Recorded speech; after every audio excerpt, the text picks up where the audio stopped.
Tune into the Green and Growing program on Eagle Community Television with Holly Dickman, Ellis County Horticulture Agent. Holly will identify common lawn and garden issues and provide up-to-date information weekdays at noon and 9 p.m. on Channel 14. Green and Growing.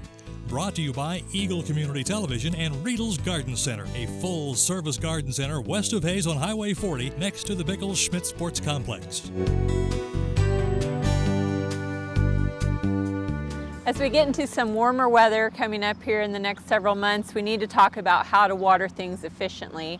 Water certainly is a big concern to us here in the area, and we want to make the best use of the moisture that we do receive, the moisture that we have to apply to the lawn or landscape to make sure we're getting the most out of that moisture. And so when we talk about lawns, for example, I'm sitting on some tall fescue grass here. This is a cool season grass. It likes to grow when it's cooler, so it's actively growing right now. As we get into those hot summer months, it will slow down, but many people want to keep it green and still growing during the summer months, so they will continue to water that grass. Lots of different things can influence the amount of moisture that turf grass will need. Certainly the weather. It's overcast today. We've had a little bit of moisture. This grass doesn't need any additional irrigation right now, but when the wind is blowing 100 miles per hour and it's 100 degrees outside, certainly this grass will be using a lot more moisture than it is today on an overcast day. I always get the question, well, how much water do I put down? How long do I let the water run? The answer is it depends. It depends on a lot of different things. One thing, certainly the weather, but also how fast is that moisture going down onto your landscape.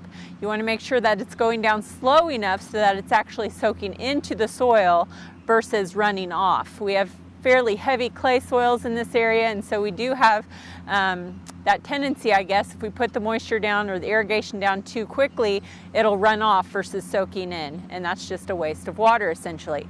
You want to make sure and put it down slowly so that it soaks in, and you want to make sure it gets down to a depth of about 6 to 8 inches. So how do you find that out? Usually I say take some sort of probe, long screwdriver, stiff piece of wire, something you can stick down into the ground and test. Usually, if you can easily push down, you're in some moist soil. If you hit resistance, you've likely hit dry soil. Now this soil I can easily push down about 5 inches or so, which with turf grass, we want that moisture to go down at least 6 to 8 inches, and that will encourage those roots to go down deep. One of the biggest mistakes I see on turf grass is people that irrigate every day, or they irrigate every other day, but they maybe irrigate for just a short period of time. And what happens when you do that is you end up with a nice moist layer right at the surface, and that's where those roots want to grow. And then when we get into the really hot months of July and August, that dries out really quickly, and those lawns are the first lawns to show drought stress. So you want to encourage those roots to go down deep, get that moisture down deep, and then the grass will withstand that stress coming up later this summer when it gets really hot. If you have questions about watering your lawn or watering any of your other landscaping plants, don't hesitate to contact your local extension office for more information. Reporting for K-State Research and Extension and Eagle TV, I'm Holly Dickman, Ellis County Horticulture Extension Agent.